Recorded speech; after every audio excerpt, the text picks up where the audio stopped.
Hi guys, welcome to current affairs funda. दोस्तों यहाँ पर आपको बताना चाहूंगा कि NILT है, इसने फेब में एक रिक्रूटमेंट निकाला था, लेकिन लॉकडाउन के कारण डेट आगे बढ़ती जा रही है। तो अगर आप जो है भरना चाहते हैं साइंटिस्ट बी और टेक्निकल असिस्टेंट ए के लिए फॉर्म, तो अभी 1 जून तक जो है ये डेट आगे आपको बढ़ाकर दे दी गई है, क्योंकि अभी रिसेंट नोटिफिकेशन में ये चीज़ आई है कि 1 जून 2020 तक अब हमने जो है डेट को एक्सटेंड कर दिया गया है ड्यू टू कोविड-19। ठीक है, अब एक चीज़ आप ये ध्यान रखें कि इस फॉर्म में क्या होता है, कैसे तैयारी करनी होती है, क्या क्या सिलेबस होता है, वो सारी जानकारी मैं यहाँ पर आपको दूंगा। लेकिन एक चीज़ मैं बहुत ही क्लियर करना चाहूँगा कि ये फॉर्म किसके लिए है या किसके लिए नहीं है। तो आप सबसे पहले यहाँ पर ये समझें कि इन द केस अगर आपने BE किया हुआ है, बैचलर ऑफ इंजीनियरिंग, और अगर आपने BTech किया हुआ है, ठीक है, और या फिर आपने MCA किया हुआ है, MSc किया हुआ है, तो आपके पास जो स्ट्रीम स्पेसिफिक नॉलेज है, अगर मैं कहूँ कि कंप्यूटर साइंस हो गया, इलेक्ट्रॉनिक्स हो गया, ठीक है, तो EC या फिर इंस्ट्रूमेंटेशन ब्रांच जिनकी है BTech BE में, तो वो लोग इस फॉर्म को भर सकते हैं। मतलब जो उनकी कोर सब्जेक्टिव नॉलेज है, जो उन्होंने अपने ग्रेजुएशन करते टाइम पर किए पढ़े होंगे, उनसे क्वेश्चन यहाँ पर पूछे जाएंगे। ठीक है, तो बेसिकली यहाँ पर जो 2 इन्होंने पोस्ट बताई हैं वो आप यहाँ पर देख सकते हैं कि 2 पोस्ट कौन कौन सी हैं। पहली पोस्ट है आपकी साइंटिस्ट बी और दूसरी है साइंटिफिक टेक्निकल असिस्टेंट ए। ठीक है, अब इन दोनों के लिए मैंने आपको जैसा बता दिया कि BE BTech MCA या फिर मास्टर्स किया हो अलग अलग ब्रांच में, तभी आप इस फॉर्म को अप्लाई कर सकते हैं। आपने एक बार ये भी सुना होगा कि जो इसरो में साइंटिस्ट बनते हैं, ठीक है, तो उनको भी दोस्तों जो सिलेबस पढ़ना पड़ता है उसी के आसपास में ये जो NIC में जो पोस्ट निकली है, इसमें भी आपको यही चीज़ें पढ़नी पड़ेंगी। ठीक है, तो सबसे पहले आप यहाँ पर देख लो कि पोस्ट कितनी आई है, 450 से ज़्यादा है ये। तो आप यहाँ पर देख सकते हैं कि 288 पोस्ट हैं, ये है साइंटिस्ट बी के लिए, और साइंटिस्ट टेक्निकल असिस्टेंट ए के लिए जो पोस्ट हैं, साइंटिफिक टेक्निकल असिस्टेंट ए के लिए, ये है 207 पोस्ट। आपको बता दूं कि इस वाली जो साइंटिस्ट बी की पोस्ट में रिटन और प्लस इंटरव्यू है, और यहाँ पर केवल आपका एक रिटन एग्जामिनेशन होगा। वो रिटन एग्जामिनेशन आपके BE BTech में जो कंप्यूटर साइंस के सिलेबस आपने पढ़ रखे होंगे वहाँ से क्वेश्चन आपके आएंगे, प्लस कुछ क्वेश्चन आपके जो नॉर्मल जेनरिक एप्टीट्यूड होता है वहाँ से क्वेश्चन रहेंगे। ठीक है, सैलरी स्ट्रक्चर बहुत अच्छा है, 56,000 समथिंग से लेकर 1,70,077 तक है। यहाँ पर देख लोगे ये 35,000 से लेकर 1,12,000 तक है। ठीक है, आगे आप देखोगे कि इसकी एलिजिबिलिटी क्राइटेरिया क्या है, कौन लोग इस फॉर्म को भर सकते हैं। तो पहले आपको मैं बहुत क्लियर तरीके से यहाँ पर बताना चाहूँगा, इस पॉइंट को बहुत ढंग से देखना। ठीक है, देखो इसमें क्या क्या चीज़ें यहाँ पर बताई गई हैं उनको आप एक बार देख लो। मैं यहाँ पर थोड़ा सा जूम भी कर दे रहा हूँ ताकि आपको कोई समस्या ना हो। साइंटिस्ट बी की पोस्ट के लिए यहाँ पर क्या बताया, a pass in bachelor's degree in engineering, that means कि BE किया हो और बैचलर इन टेक्नोलॉजी या फिर BTech किया हो आपने, और कुछ अलग भी डिपार्टमेंट दिए गए हैं like department of electronics and accreditation of computer courses, ये भी आपका इसी के इक्विवेलेंट होता है, या फिर associate member of institute of engineers. ठीक है, ये है। फिर आगे क्या है, graduate institute of electronics and telecommunication है। तो आप इनको पढ़ लो, अगर आप इसमें आते हो तो आप इस फॉर्म को भर सकते हैं। साथ में फील्ड यहाँ पर मेंशन कर दिए गए हैं। ठीक है, फील्ड में क्या क्या दिया गया है, फील्ड में दिया गया है दोस्तों electronics and communication, computer sciences, तो जो लोग BTech या BE कंप्यूटर साइंस के वो लोग भर सकते हैं इस फॉर्म को। Communication, computer networking, security, computer application, software system और IT इंफॉर्मेशन टेक्नोलॉजी, तो ऐसे लोग जिन्होंने BTech IT किया है, BE IT किया है, वो इस फॉर्म को साइंटिस्ट की पोस्ट के लिए अप्लाई कर सकते हैं।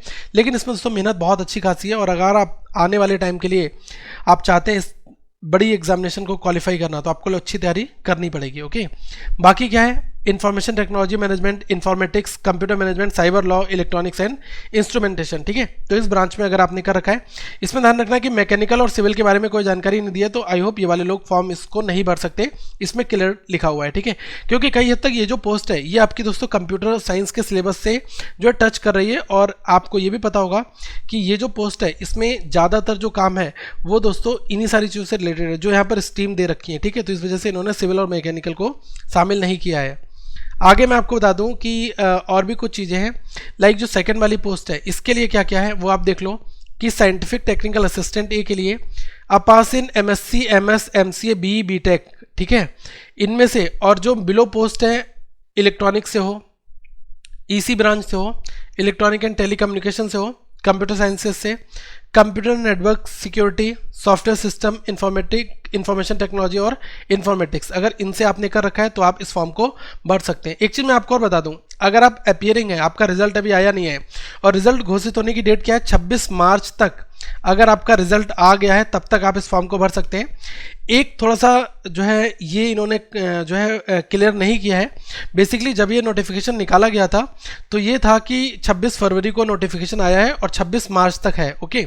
लेकिन अब तो डेट बढ़ा दी गई है, 1 जून तक इन्होंने कर दिया है। तो मे बी ऐसा भी हो सकता है कि ये जो लिखा है ना कि आपका जो भी इसेंशियल क्वालिफिकेशन है, ठीक है, वो क्लोजिंग ऑफ एप्लीकेशन तक होना चाहिए। तो अब ये 1 जून तक हो गया है, तो मुझे ऐसा लग रहा है अगर आपका 1 जून तक रिजल्ट आ गया होगा, ठीक है, तब आप इस फॉर्म को भर सकते हैं। लेकिन ये चीज़ दोस्तों नोटिफिकेशन में अभी के लिए तो मेंशन नहीं है, लेकिन कई हद तक ये लिखा है ना कि date of closing of application, लेकिन अब तो डेट 1 हो गई है। तो मे बी ऐसा भी हो सकता है कि 1 जून तक जो लोगों की रिजल्ट आ चुका है बीटेक का, तो वो इस फॉर्म को भर सकते हैं। तो सीधी सी बात यह है। अब आप पूछोगे क्या इसमें कोई एक्सपीरियंस की जरूरत है? बिल्कुल नहीं, नो एक्सपीरियंस रिक्वायरमेंट, ठीक है, यहाँ पर। और एज लिमिट जो है वो आप यहाँ पर एक बार देख लें कि एज लिमिट में क्या है। रिलैक्सेशन बिल्कुल दिया जाएगा, जो सर्विस में बंदे होंगे उनको 5 साल का रिलैक्सेशन है। और यहाँ पर आप देखो साइंटिस्ट बी और टेक्निकल असिस्टेंट ए, इन दोनों के लिए अनरिजर्व्ड और ईडब्ल्यूएस के लिए 30 साल है, एससी एसटी के लिए 35 साल, ओबीसी नॉन क्रीमी लेयर के लिए 33 साल है, ठीक है। बाकी आप डिटेल और भी नीचे थोड़ी सी देख सकते हैं अगर आप किसी स्पेसिफिक रिजर्वेशन कैटेगरी में आते हैं, ये आपको इस पॉइंट में दिखा दिया जाएगा, ठीक है, प्रोवाइडेड दैट में। आगे अगर आप पूछोगे एज कैलकुलेशन कब तक हो रही है, तो इन्होंने बताया है कि 26/3/2020 जो क्लोजिंग डेट है उस तक हम एज कैलकुलेट कर रहे हैं। तो आप देख लो आपके जिस हिसाब से आ रहा है, अगर आपका फॉर्म एक्सेप्ट होगा तो आपका भर जाएगा, ठीक है। भरना कहाँ पर है, ये यूआरएल ब्राउजर पे डालो, मैं नीचे भी दे दूंगा। इसका नाम है calicut.nielt.in/nic। तो इस पर जाकर आप अपने फॉर्म को भर सकते हैं। और ये डेट जो है अब आपकी 1 जून हो चुकी है, तो अब चिंता मत करो, ओके। और आगे आप ये पूछोगे कि इसका सिलेबस कैसा क्या रहता है, उसके बारे में क्या जानकारी है, तो मैं आपको सिलेबस थोड़ा बताना चाहूँगा। लेकिन फीस स्ट्रक्चर आप देख लो, जो एप्लीकेशन फ़ी है वो कितनी है। जनरल के लिए 800 रुपये है और अदर्स के लिए, और SC ST PWD women candidate है, इनके लिए कोई भी फी स्ट्रक्चर यहाँ पर नहीं है, ठीक है। आप नेक्स्ट पॉइंट में जो है आगे देखोगे कि जो सिलेक्शन होगा वो चीज़ यहाँ पर इन्होंने मेंशन कर रखी है कि जो साइंटिस्ट की पोस्ट है इसके लिए तो 2 चीज़ें होंगी, रिटन प्लस आपका इंटरव्यू। ये साइंटिस्ट के लिए होगा रिटन एग्जामिनेशन प्लस इंटरव्यू। और जो रिटन एग्जामिनेशन है वो केवल आपका टेक्निकल ए पोस्ट के लिए यहाँ पर होने वाला है, ओके। आप आगे देखो कि इसमें सिलेबस क्या होगा, तो मैं आपको बता दूं। देखो सबसे पहले आपको ये समझना पड़ेगा कि ये जो सिलेबस है ये आपका कंप्यूटर साइंस के इक्विवेलेंट है। और यहाँ पर जो सबसे पहले पॉइंट में बताया गया है कि जो 120 क्वेश्चन आपके पूछे जाएंगे, 35% जो क्वेश्चन होंगे वो आपके सेक्शन ए से होंगे, रिमेनिंग 65% क्वेश्चन आपके सेक्शन बी से होंगे। सेक्शन ए जो है वो आपका एप्टीट्यूड पोर्शन होगा, लॉजिकल रीजनिंग है, एनालिटिकल रीजनिंग है, ठीक है, ये क्वांट है, ये सारी चीज़ें आपके यहाँ पर रहेंगी। और जो टेक्निकल पोर्शन होगा उससे आपका 65% पेपर जो है ये दोस्तों पूछा जाएगा, ठीक है। अब इसमें क्या क्या चीज़ें आएंगी वो आप यहाँ पर देख लो। एक आपका है प्रोबेबिलिटी, स्टैटिक्स एंड कॉम्बिनेटोरिक्स, ठीक है। फिर है डिजिटल लॉजिक, फिर आपका CO computer organisation and architecture, फिर है इलेक्ट्रिकल इंजीनियरिंग, और फिर एनालॉग एंड डिजिटल कम्युनिकेशन। इसके अंदर इन्होंने सारे सब्जेक्ट जो है वो मेंशन आपको कर रखे हैं। और इसके बाद अगर आप देखोगे यहाँ पर नेक्स्ट क्या है, प्रोग्रामिंग एंड डेटा स्ट्रक्चर है, एल्गोरिथम है, कंपाइलर डिज़ाइन है। मतलब 80-90% जो है सिलेबस है वो आपके कंप्यूटर साइंस के बराबर ही है, ठीक है। ये चीज़ आप ध्यान रख लें। प्रोग्रामिंग पोर्शन भी है, जावा समथिंग, .NET PHP, ठीक है, HTML, लिंक जो आपके ट्रीज होते हैं, बाइनरी ट्री, ठीक है, ये सब चीज़ें आपका जो डेटा स्ट्रक्चर का पोर्शन है वो यहाँ पर पूछा जाएगा। कंपाइलर डिज़ाइन भी है इसमें, और operating system, database, SQL query, ये सब आपको पढ़ना पड़ेगा। और IT information systems and software engineering है, CO है आपका कंप्यूटर नेटवर्क CN है यहाँ पर, ठीक है, वेब टेक्नोलॉजी है, साइबर सिक्योरिटी। मतलब एवरीथिंग जो आपका कंप्यूटर साइंस में रहता है वो यहाँ पर दोस्तों पूछा जाएगा। और जो साइंटिस्ट टेक्निकल जो साइंटिफिक टेक्निकल असिस्टेंट की पोस्ट है इसके लिए 120 क्वेश्चन में 35% जो है वो आपके जो है जेनरिक होंगे, मतलब लॉजिकल रीजनिंग और समथिंग जो क्वांट वगैरह के क्वेश्चन ये हो गए। और 65% वही आपका स्ट्रीम बेस्ड जो कंप्यूटर साइंस का सब्जेक्ट है। तो इसमें भी आप देख लो कि प्रोबेबिलिटी स्टैट्स है, और आपका डिजिटल कंप्यूटर प्रिंसिपल्स है, CO है, प्रोग्रामिंग है, OOPS है, ठीक है, ऑब्जेक्ट ओरिएंटेड प्रोग्रामिंग है, लाइक C++ के बारे में यहाँ पर लिखा है, जावा, .NET, इनके कोड होंगे, ठीक है, क्वेश्चन यहाँ से बनेंगे। एल्गोरिथम्स हैं, डेटाबेसेस हैं, सॉफ्टवेयर सिस्टम डिज़ाइन है, और information system and software engineering के बारे में है, और कंप्यूटर नेटवर्क है, CN है, और वेब टेक्नोलॉजीज़ है, ठीक है। तो ये दोस्तों इसका सिलेबस होने वाला है। अब आपके मन में एक सवाल आ रहा होगा कि क्या मुझे ये फॉर्म भरना चाहिए। तो मैं कहना चाहूँगा कि अगर आपको पता है कि आप बीई और बीटेक के जो सब्जेक्ट हैं आपका नोट्स पढ़े, आप इनको पढ़ सकते हैं, क्योंकि कोई भी कोचिंग इंस्टीट्यूट आपको शॉर्ट ड्यूरेशन में केवल एमसीक्यू करा सकता है और चीज़ें करा सकता है, लेकिन यहाँ पर जो कोर नॉलेज है वो दोस्तों आपको अपने सब्जेक्ट की पढ़कर ही आपको पता चल पाएगी।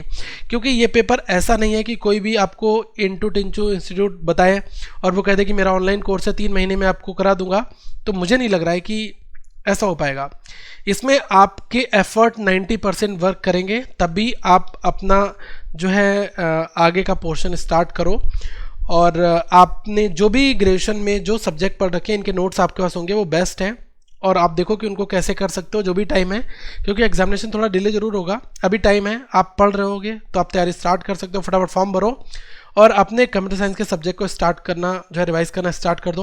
और प्रीवियस ईयर के जितने भी पेपर्स मिले, इसरो वगैरह के पेपर और भी पेपर, उनको बनाओ, देखो कि क्या ब्रॉड में आपको पता चलेगा, क्योंकि क्वेश्चन कई हद तक अगर आप उस लेवल के बनाओगे तो आपको दोस्तों काफ़ी फायदा देखने को मिलेगा। ठीक है, तो अगली वीडियो में हम फिर मिलेंगे। आई होप आपको थोड़ा बेसिक स्ट्रक्चर पता चल गया होगा, लेकिन ये पोजीशन काफ़ी बड़ी है, बैंक एसएससी से अलग है, तो इसके लिए अच्छी मेहनत भी करनी पड़ेगी। So thank you guys, have a good day to all of you once again. अपना ध्यान रखें, ख्याल रखें, अगली वीडियो में हम फिर मिलेंगे।